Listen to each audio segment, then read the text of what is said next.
Hello and welcome in this video tutorial where we will see MooLogger webpage and how to access its menus. Let's see now.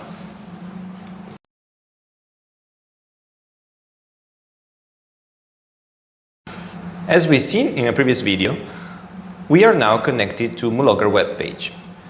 Here is the login page. Default user is admin.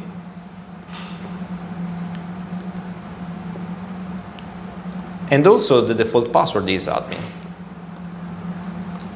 Now we can access the web page and we can set the language to English. In the home page, we can see main data of the MooLogger, such as the name of the device, serial number, model, hardware and software versions. And on the bottom side, we have Tecnosens contacts for sales and technical support. And we can also browse the user manual and the API manual on the web page, which enables us also to test APIs. On the left panel, we can see different menus from the MooLogger. Now, let's see those. The first one is measures. So every MooLogger is saving in its local memory the data that is recording. And from this page, we can see the database. As we log into this page, we have last 5 minutes of data, which is automatically updated by the MooLogger. What we can do is disable the automatic refresh and change the time we want to see. On the charts that are methane, carbon dioxide, inlet flow, inlet humidity and temperature, environmental temperature outside the box, pressure, and the NDR sensor temperature, we can set the time frame that we want to see. I can simply zoom in the time window I want to see, and the MooLogger will zoom in as I requested. Every time I want, I can change the time frame I want to see, and I can also do different things, such as change the noise I want to see. If I have a multiplexer option, I can also downsample the data. For example, I can ask the MooLogger to show only one record every 1 minute and change the aggregation functions with average, maximum, minimum. For example, I can use this function to see how the flow is changing. For example, in every 1 minute data in the last 12 hours, I see the minimum value. And for example, I can see that the flow is really stable with this MooLogger. Now let's go back to the home page. Next menu we can browse is status. From these pages we can see errors of MooLogger. We can see both enabled one, so there is still a problem that we should check, or the past one, so we have a historic view of the errors. We can filter with the type of error, such as warning, so something that is not perfectly working, but it's not a big problem. An error, this is something that we should be worried about. MooLogger is entering a critical situation. And then we have the critical error, such as water, for example, get inside the MooLogger. And in this status, we will see a red bar, and the MooLogger will stop the main functions to save its own internal components. The other page we can check is logs. In this page, we can track what's going on the web page of the MooLogger. For example, we can see when a user log in or log out, or we can also check when someone is doing something from the web page, such as a data export or a calibration. We can also have an automatic report, which means MooLogger can send emails to a certain user, to a certain email, when an error is occurring.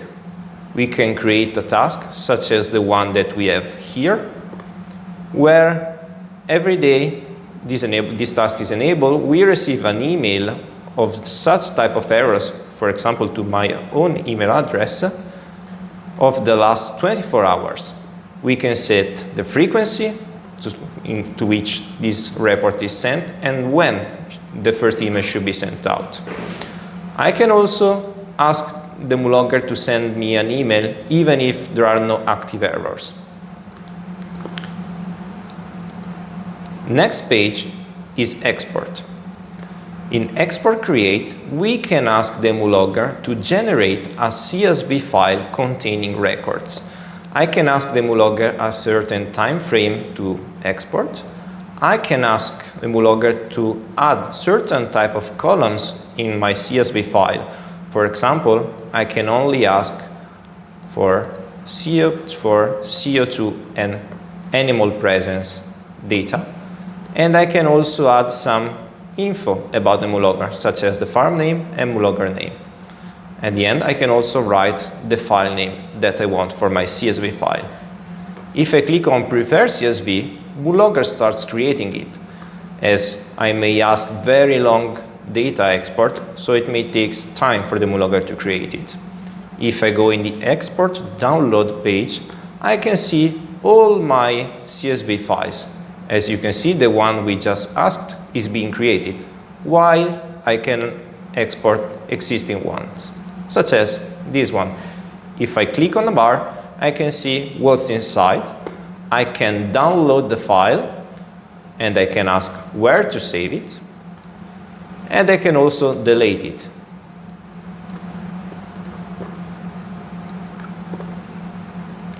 This is manual export. I can also ask MooLogger to automatically send me this CSV file over SFTP. As in the previous task for emails, I can create a new task with a certain name, the column I want in the CSV file, how many days I want in the CSV file, and the server parameters where to send it. Here, I can also set the path where to save my CSV and the frequency. For example, I can ask MooLogger to send me to my own SFTP server a file every day. In the settings page of the export, I can set a file name prefix, which will be same all the time.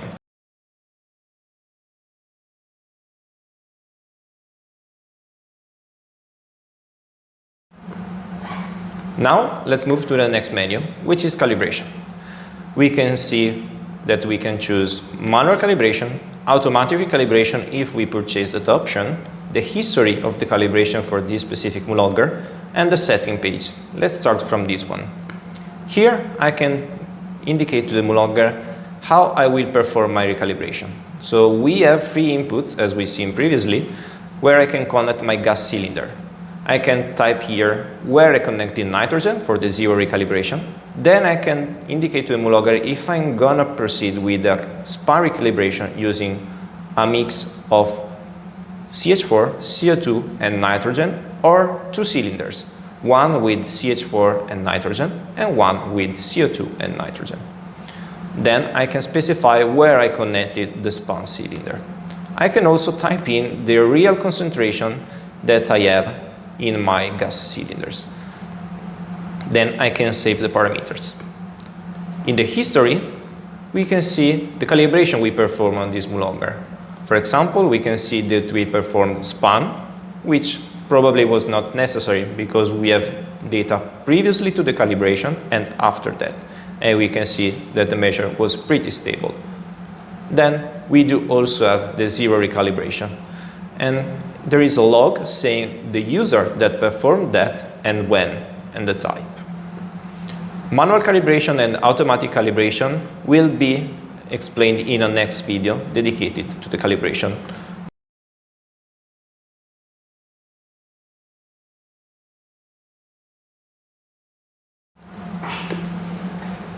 Next menu is nose settings. Here in manual control, I can see the status of the clean button located on the right side of MooLogger box and the status of the animal presence sensor, so the Moo Here option. I can also start a manual nose cleaning procedure, which will be started only if the animal presence sensor is currently to 0. This is to avoid to scare the animal. In the setting page, I can set the name for the nose that I'm currently using. I can enable the automatic cleaning of the nose, specifying 2 times. The first time is how much the MooLogger should wait after the animal is leaving the milking robot or the automatic feeder.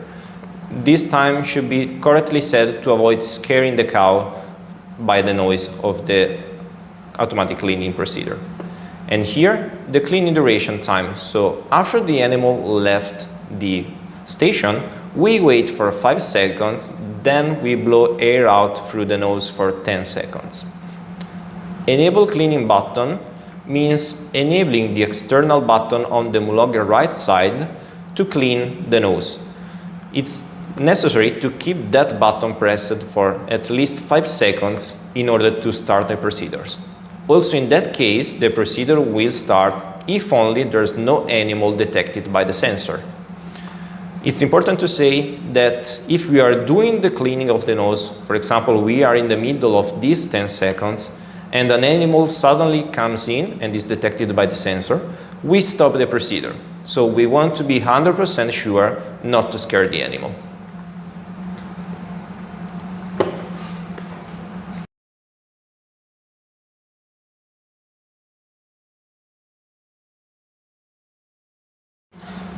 Let's move to the system section, where we can change some parameters of the MooLogger. Let's start from configuration. Here I can set the name of the farm and of the MooLogger we also saw in the home page and that we can also export in the CSV file. Data clearing time. Here we can enable the automatic cleaning of the data saved in the database and set it to a specified value. It's important to say that MooLogger has its own internal memory that is guaranteed for at least 1 year. After that, MooLogger starts cleaning the oldest available data. Let's move to the user page. Here I can see all available users in the MooLogger web page, and I can change its own password or delete the user or disable it. Now we don't have user in this MooLogger, but we can try to create one. I can choose different type of level, such as administrator, who can also create other user. Power can access MooLogger web page but cannot create other users. User level can only access MooLogger to export data but cannot perform recalibration. And API user level can only access MooLogger APIs for automatic data integration. I can set a username for that user I'm creating, and the default password for that user will be equal to the username. After that, I can log in with this user and change its own password. In the network section, we can set the IP of the MooLogger. We can set DHCP, or we can set a static one, like in this example. And for the network that are more complex and requires that, we can also see the MAC address of the machine. I can set the new parameters or try to make a test of the speed of my connection. In the date and time section, I can see the current system time. I can change the time zone. I can set to enable or disable an NTP server and specify which one, or I can even specify a manual date and time. It's important to remember that MooLogger is saving data in the database in UTC. So this time zone will be used only to perform automatic procedures, such as report or calibrations. Let's move to email section. Here I can enable an SMTP server. This server is used to send automatic emails from the MooLogger. The monitoring web page is still under development and will enable the automatic monitoring of more MooLogger at the same time. Through the VPN web page, we can control the status of the VPN. Here we can see the IP from which this MooLogger is reachable through the VPN. As you can see, we are using it right now. I can see the status of it, and I can also disable if I don't want Tecnosens or others to access MooLogger through the VPN. Power off or reboot is a menu used to reboot the MooLogger in case of need or to shut down the system. We suggest to shut down the system before removing AC line.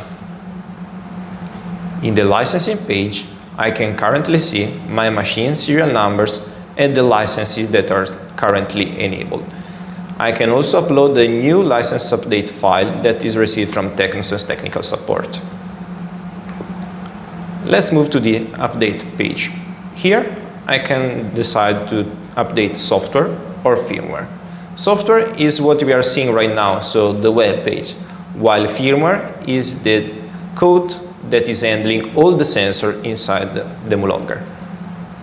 If I open software, I can see the current version and I can upload the update file that I received from Tecnosens technical support. Otherwise, I can also click on Online Update and check for new software updates. If MooLogger has internet connectivity, it checks through a Tecnosens server if there is a new available update. In this case, there's no one. If it's available, I can automatically download it and I will find it available here for the installation. The same procedure can be followed for the firmware, so I can update the update file, or I can ask MooLogger to check for a new firmware update on the web page. Also, as you can see, in this case, we have a new update. Let's try to download it. In this case, as you can see from this page, MooLogger is trying to contact Tecnosens server and download the file.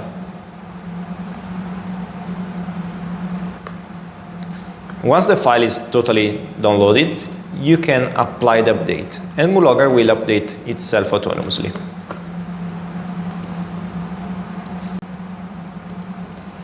We have seen the main pages of MooLogger web page.